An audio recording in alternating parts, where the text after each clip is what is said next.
What is up, guys? Steven here, and I'm going to be bringing you the answer portion of the question and answers video from yesterday. Once again, I just want to thank all of you guys for your continued support, and hitting 1,000 subscribers is really, really cool. And yeah, let's get right into the questions. So the first question is from Michael Chris, and he asked, "How old are you, and when did you start playing competitively?" Uh, the first question, I'm 20. I turned 20 on Tuesday. So, yes, I am in college and all of that jazz. And the second question, I started playing competitively about halfway through Gen 4. Is when I really started to get interested in playing Pokemon competitively. It seemed like the type of game that I could enjoy because it's very different than a lot of other a lot of other video games. Most video games are like very dynamic and a lot of moving, like you know, the hated or unhated Call of Duty, where you're constantly moving around, or other fighting games where you kind of have to react to what's going on in front of you. Whereas Pokemon is more like chess in a way, in that you kind of have to predict what your opponent is going to do, and you have to use your pieces correctly to get through. So yeah, I mean, I started playing in Gen 4, and I really fell in love with it then, and I've just been playing it since. So let's get on to the next question.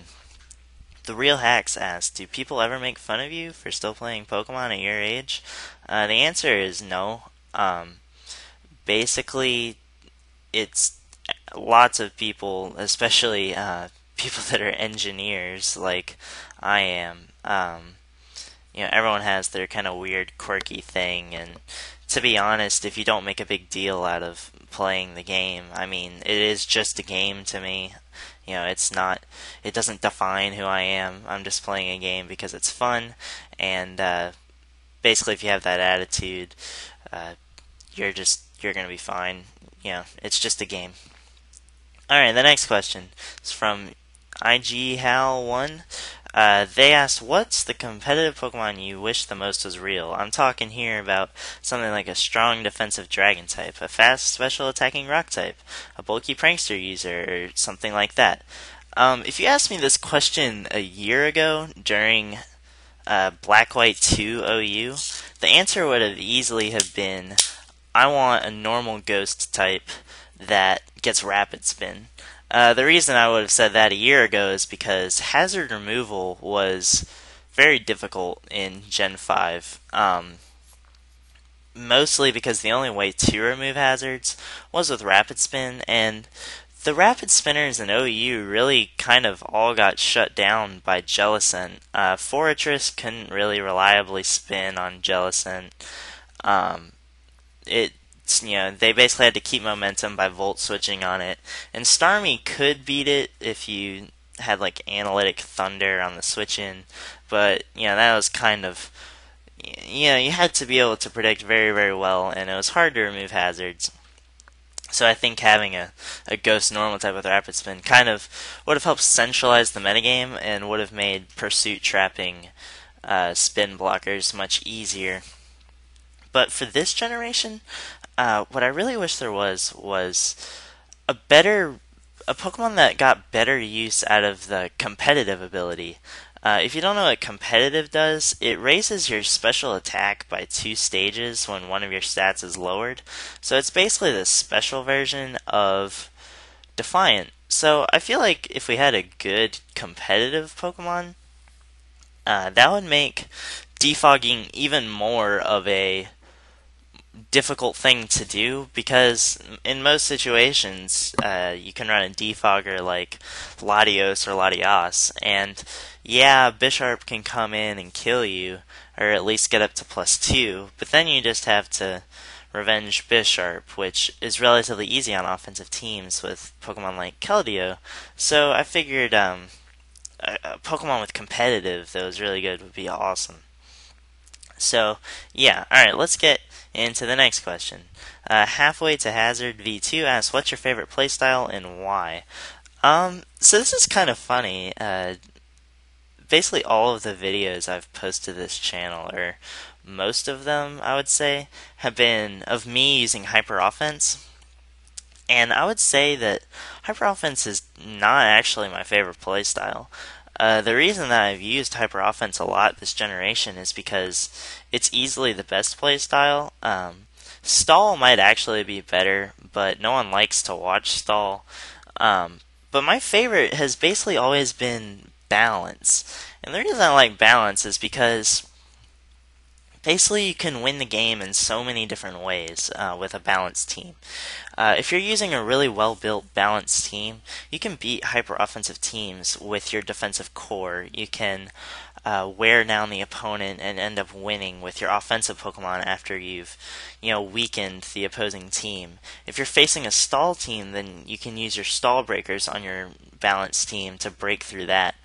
And I feel like balance is one of the easier ways to play, actually, because it eases prediction a lot, because normally you have defensive answers for most things in the tier and offensive answers for most things in the tier if you have a good team. And unfortunately, balance this generation just kind of got destroyed because defog is really, really good. It actually helps hyper offense and stall way too much, in my opinion. Hyper offense can use defog basically just to get rid of all of the stuff that's cluttering the battlefield, and that allows you to come back in and win with something like Charizard that normally hates hazards, and you basically can remove them for free.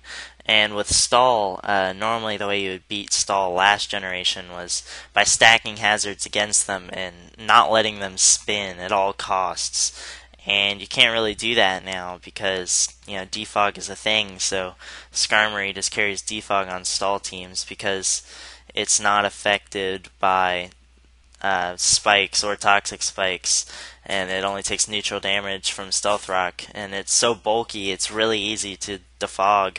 So balance basically got destroyed this generation, which makes me sad because it is my favorite. And let's get on to the next question. The Endgame's asked, what brought you to playing Pokemon over anything else? And thanks for saying happy birthday.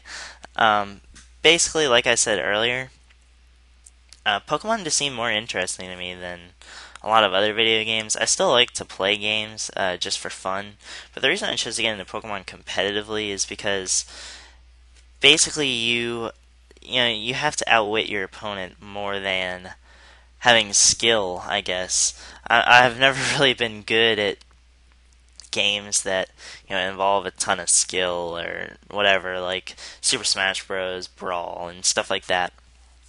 And actually, the first thing that ever really got me, that really opened my eyes to playing Pokemon competitively was two people on YouTube, actually. The first of which was PokeMMD. I watched him since he had under 100 subscribers. I've watched him for a really long time. And the other person that I was interested in watching was Hayden when he played a lot of NU Wi-Fi battles. That kind of opened my eyes to the fact that you can play this game in so many different ways, and it's not really going to get boring very quickly because you can play just so many different ways, and that's really why I like playing this game. All right, so let's get to the next one. This is by Cool Dude 123. He asks, "Are you going to stop playing OU if Aegislash gets banned?" And he also said that Richard isn't going to upload his video. I've talked to him, and he should be uploading his video. Basically, we had said that we were going to upload it on Monday, and Richard is a lazy bum, so he hasn't uploaded it yet. But I know he's going to upload it at some point, so do keep your eyes peeled for that. And am I going to stop playing OU if Aegislash gets banned? Probably not. I just feel like it'll make the tier a lot. It'll regress the tier a lot. It's been developing for the past 6 or 7 months since Pokebank came out, and Aegislash has been a part of that metagame the entire time, and it has evolved and changed with the meta around it. I feel like if you remove such a cornerstone of the meta right now, this late in the metagame before the new ones come out. I think it'll just kind of throw everything for a loop, and I feel like OU will be very hectic, which is kind of good and bad, but I don't know. I feel like Aegislash doesn't deserve to get banned, but that doesn't. To answer your question, no, I would still play OU. Would I play it as much? Probably not, because I don't want to have to learn an entire new meta. I've been learning NU recently and been playing a lot of that, and I've actually been playing some UU. I think I'm somewhere in the top like 400 or something in UU and using a crappy team. I'm just trying to learn all the tiers because I feel like I can give you guys more realistic knowledge of what's going on if I actually play all the tiers. And I actually do enjoy all the tiers, except for RU, because RU is pretty boring. Let's go on to the next question. And this is by Richard, aka the Canadian Wi-Fi, and he asked a lot of questions, which I'm going to answer in rapid fire style. Maybe Frosty Pixie is right. The Rock is also hard. Shepard falls asleep on his job because he's a loser. You would be able to see through your eyes. Made by babies. They just eat SpaghettiOs instead. Yes, you're always wrong because you're a man. Kill, fuck, marry, in that order. If assuming it is my temperature in the mouth, I stand up and I scrunch it up into a ball, back pocket and side pocket. So yeah, those are Richard's questions, and let's keep going. So R4 Lols asked, when you started off YouTubing, was it hard to get subs at first? It actually was kind of a struggle in the first week or so to get subs, but fortunately, Leo 6-Foot Hacks just kind of happened upon my channel by my RMT that I posted on the Smogon forums.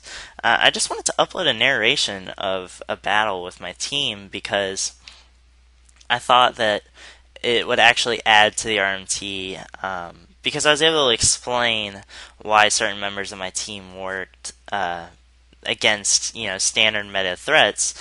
And I really wasn't trying to, promote my channel or anything. But fortunately, Leo found those videos and he really liked them. And he kind of invited me into his Skype group with Richard and Keo and all of them. And that really helped to launch my channel forward. In saying that, I feel like, even though I had the support of those people, getting this 1,000 subscriber goal basically was my own doing.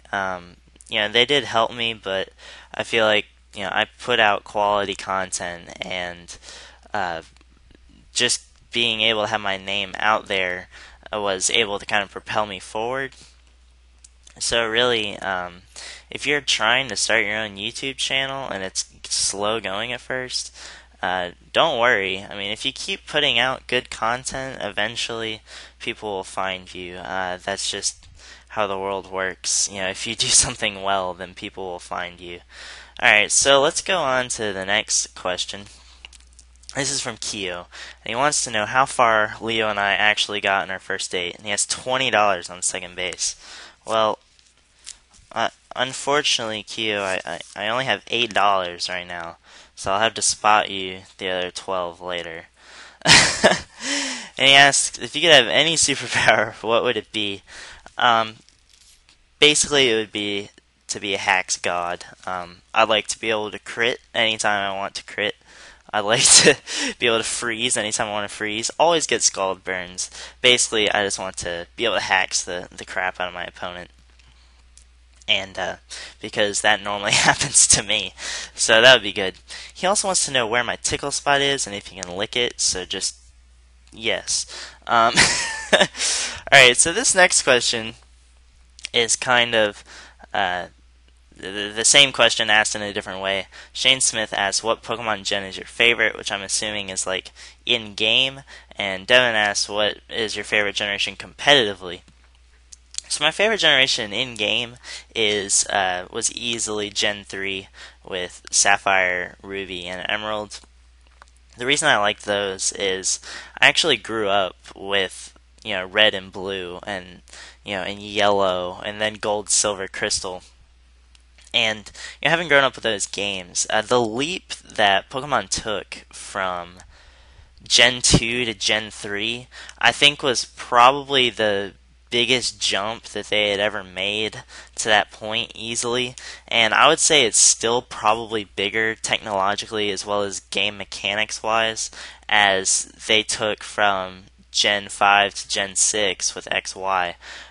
They changed so many things. There was the typing split between move types that were special and physical, and there's color, and I really loved that entire region. I mean, I know some people hated the water region, but I really enjoyed that, and I feel like that game had the best plot line, mostly because the evil teams were, they were actually out to destroy the world, which is kind of cool as opposed to, stealing a Pokemon or something like that.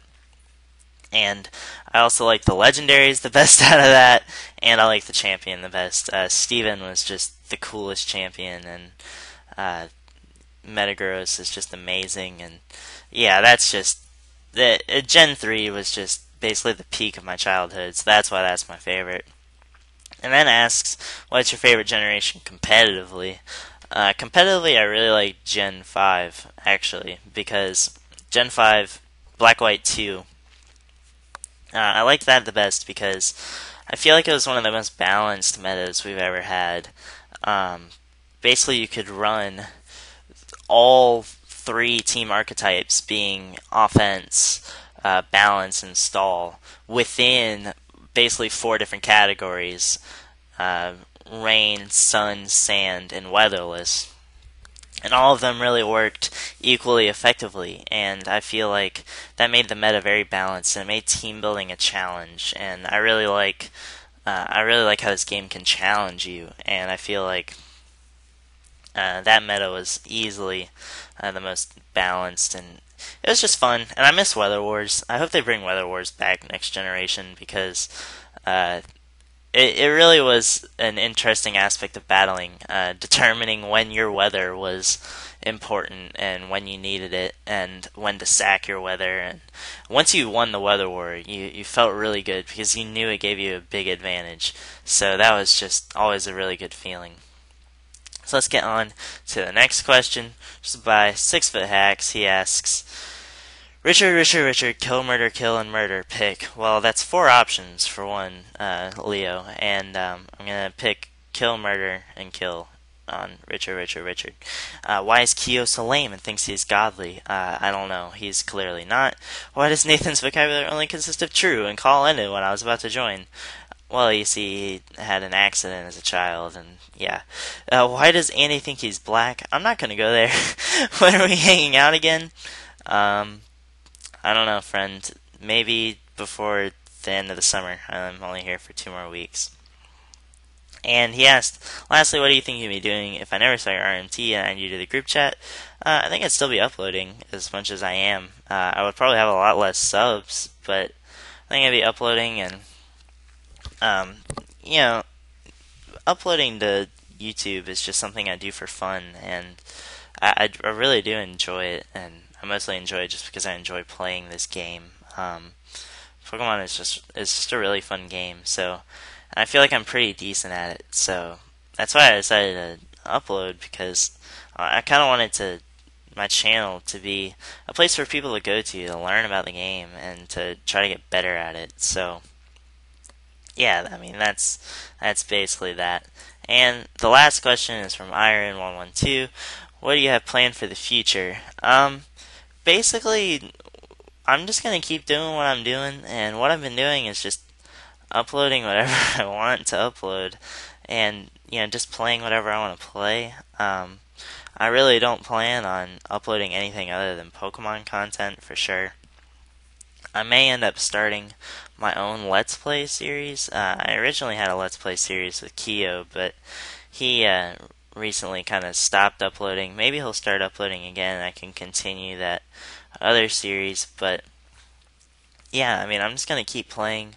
Pokemon competitively, and once the new games come out, uh, I'm really excited for the new games to come out. The OU metagame has gotten kind of stale, and I feel like banning Aegislash isn't going to make it more interesting. It's just going to make it crazy and unbalanced, and we're going to have to start all over again. And that's really why I've enjoyed NU.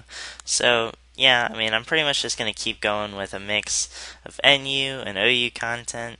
And, yeah, guys, that's the last question. But thank you very much again for all of the support I've been getting. It's really cool that I'm up to 1,000 subs. And guys, if you like this video, please leave a like and a comment. And I will see you guys next time. Peace.